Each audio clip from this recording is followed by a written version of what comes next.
with his brother, Tommy. Time with his daughter was limited. In 2013, on his birthday, he arrived home from work late. He was greeted by Sarah, who had been asleep on the couch, waiting to give Joel his birthday present. She said, "You kept complaining about your broken watch. Do you like it?" He would keep that watch with him for the next 20 years. It was the only thing he had to remind him of her, because his world was about to change completely.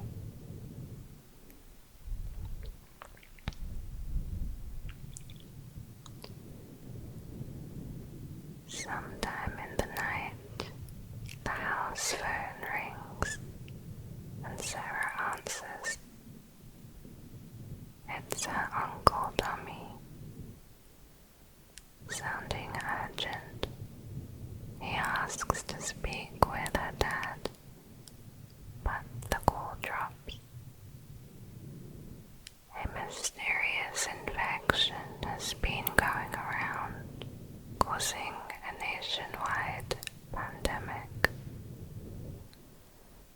At this point, it wasn't clear how bad it was. It started in the cities. Hospital admissions rose, while people went home to recover. Then they started to turn. As Sarah goes to find her dad, she hears gunshots and an explosion in the distance, a scene in the city. Joel rushes in from outside. One of the neighbors is infected and runs through the glass doors. Joel shoots him.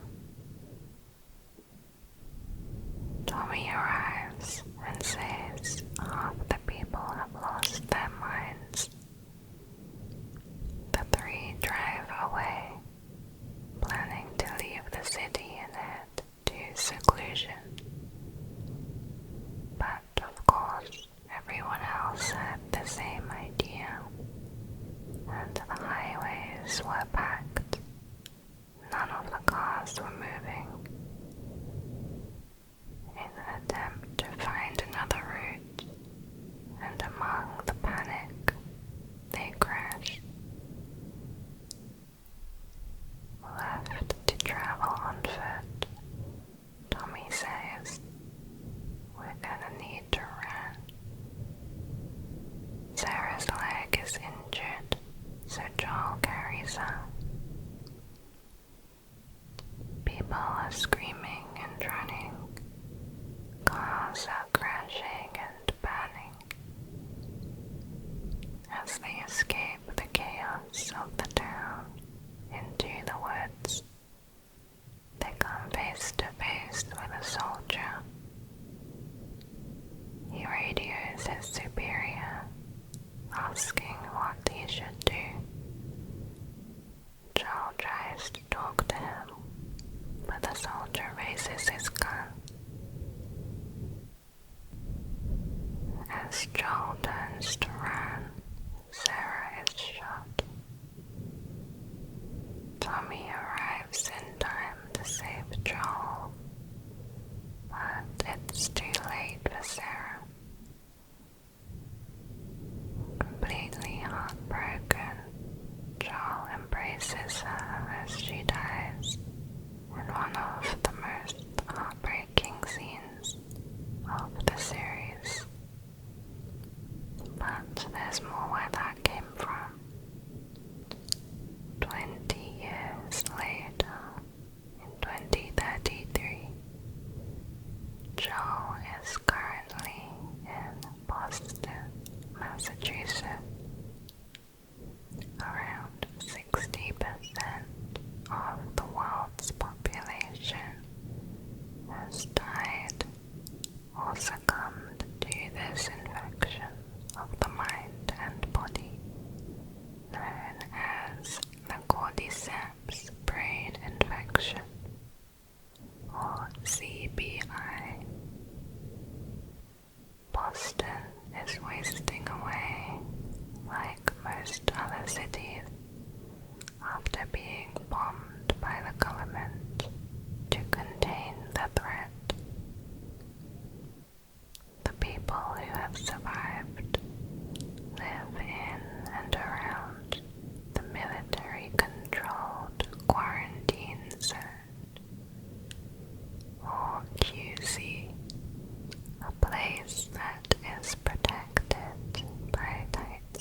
Often that's not enough, and so they are supplemented by a black market economy of food and goods smuggled in from the outside by people like Joel and Tess.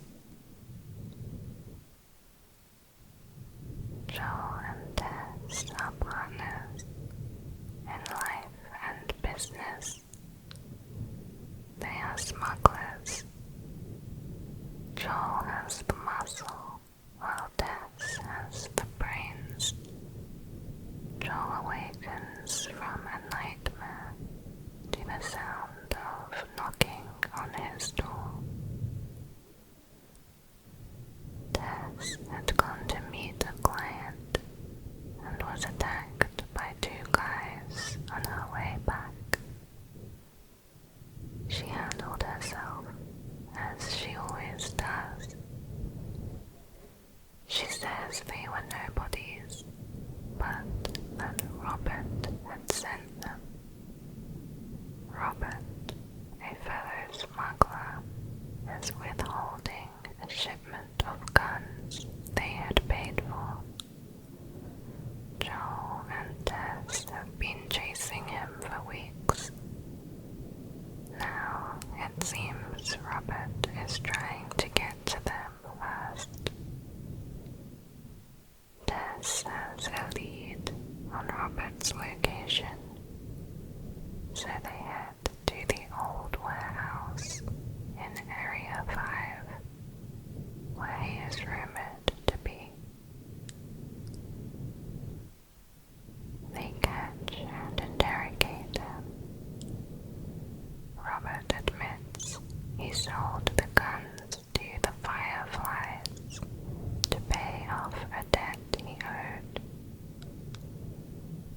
He tries to bargain with the pair and offers to help them get it back. Tess says that's a stupid idea and shoots him. The Fireflies are a resistance group, rebelling against the current order. The Fireflies want society to grow and flourish instead of just existing. To end the military oppression and re-establish a government that could find a cure and control the infection.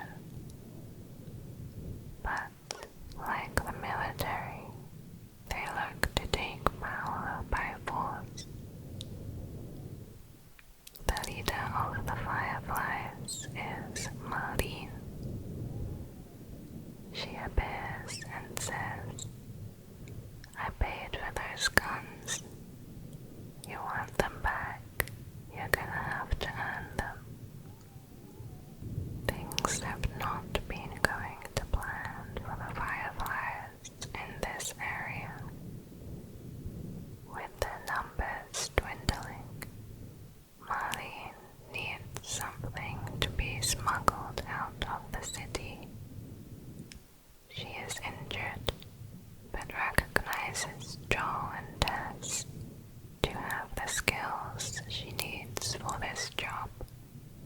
They follow Marlene to her hideout, where she reveals what is to be smuggled is a girl named Ellie. Marlene says there's a group of Fireflies that will meet them at the Capitol building. Ellie, uneasy about going with a couple of strangers, asks, "How do you know them?" Marlene replies, "I was close with his brother, Tommy." Tess verifies that Marlene has the guns, and they agree to do the job. Ellie is 14 and was born in the quarantine zone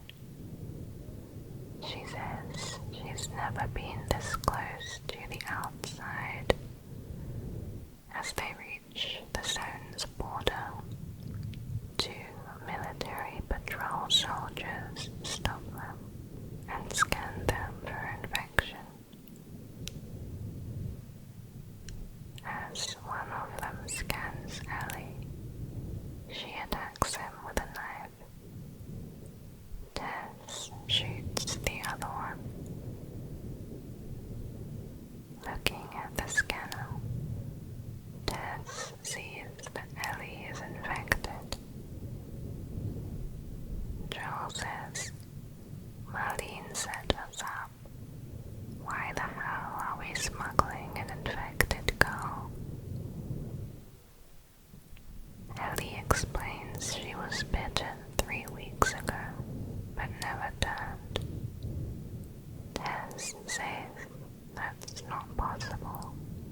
Everyone turns within 2 days.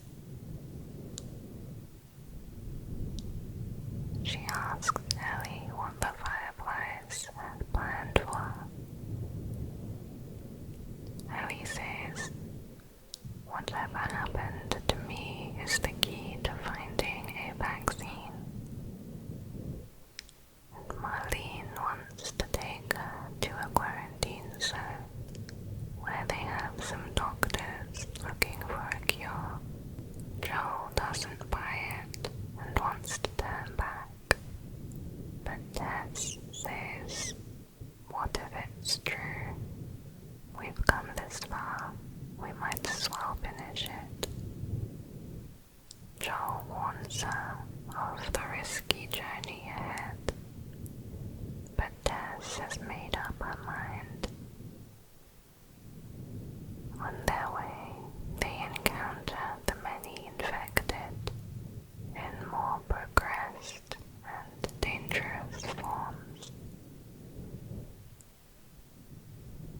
All those infected with CPI are no longer human, becoming extremely aggressive, attacking on sight. Inside the quarantine zone, we usually come across runners, those which have recently turned. They are fast and often attack in groups. But outside, those infected run free for months and years, causing the infection to progress. In a month, runners turn to stalkers. Stalkers are more stealthy. They often hide, waiting to ambush survivors. The third stage comes after a year. They are known as clickers. The fungal growth has overtaken the person's face, causing clickers to be blind. In turn, they have developed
trap and is pulled upside down. Bill is annoyed at his intruders, but begrudgingly helps them to search for a car. They travel through the suburbs and through the high school, where they encounter a rare bloater for the first time. The car Bill had in mind had already had its battery taken. They deal with the bloater and find a car in a house, along with Bill's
Joel and Tommy catch up with her at a nearby ranch. Joel says, "Do you even realize what your life means? Running off like that, putting yourself at risk. It's pretty goddamn stupid." Ellie replies, "Well, I guess we're both disappointed with each other. Everyone I have cared for has either died or left me. Everyone except for you." Joel said, "You're not my daughter, and I sure as hell ain't your dad." As they arrive back at the settlement, Joel has changed his mind. He asks Tommy where to find the lab. It's all the way out at the University of Eastern Colorado. In the science building. Looks like a giant mirror. You can't miss it. They reach the university and find the lab, but there's no sign of the fireflies. A tape left on a voice recorder said, "If you're looking for the fireflies, they've all returned to St. Mary's Hospital."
Ellie's unwillingness to cooperate with David leaves him no choice. He is about to butcher Ellie when she yells, "I'm infected." Now so are you. She escapes into the snowstorm, but David tracks her. A fire breaks out in the building, and David locks them both inside. Ellie and David fight. She manages to defeat him. Joel finds her and calms her down. It's now springtime. Joel and Ellie arrive in Salt Lake City. They have been through a lot, and as their journey is coming to an end, Ellie is unusually quiet, perhaps due to the uncertainty of what lies ahead. Before reaching the hospital, they find a pack of giraffes and share a precious moment together. Joel tells her, "We don't have to do this. You know that, right?" They could just go back to Tommy's. Ellie replies, "After all we've been through, it can't be for nothing. Once we're done here, we can go wherever you want." Joel says, "Well, I ain't leaving without you, so let's go wrap this up." Traveling through a tunnel towards the hospital, Joel slips and falls. They both end up in the water below. Joel drags an unconscious Ellie to the surface, while he tries to resuscitate her. Soldiers appear, ordering him to put his hands in the air. Joel ignores them, and they knock him out. He awakes in a bed. Besides him sits Marlene, who tells him Ellie is okay. Marlene had almost lost hope of ever seeing Ellie again. Now the dream of a cure is back on track. Joel asks to see Ellie, but Marlene says, "You can't. She's being prepped for surgery. The doctors tell me the cordyceps, the growth inside her, has somehow mutated. That's why she's immune. Once they remove it, they'll be able to reverse engineer a vaccine." Joel says, "But it grows all over the brain." Marlene replies, "It does. There is no other choice here." Once the surgery begins, Ellie will not wake up again.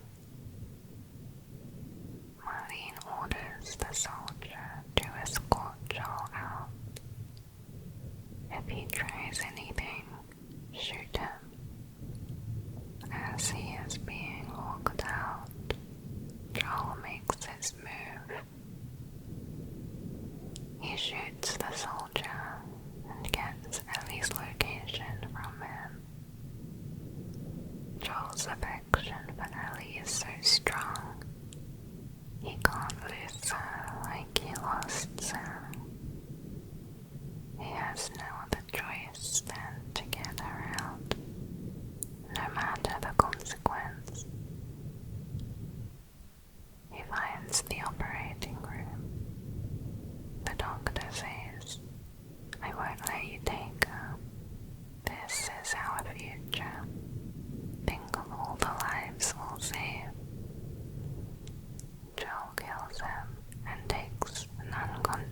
can't save her, she says. Even if you get her out of it, then what? How long before she's killed by a pack of clickers? That ain't for you to decide, Joel says. It's what she'd want, and you know it. You can still do the right thing here, Marlene says. But Joel can't do it. He shoots Marlene. She begs, "Wait, let me go, please." But he replies, "You would just come up to her," before shooting her again. Back on the highway, Ellie later wakes in the back seat in a hospital gown, confused. Joel tells her, "Turns out there's a whole lot more like you. Doesn't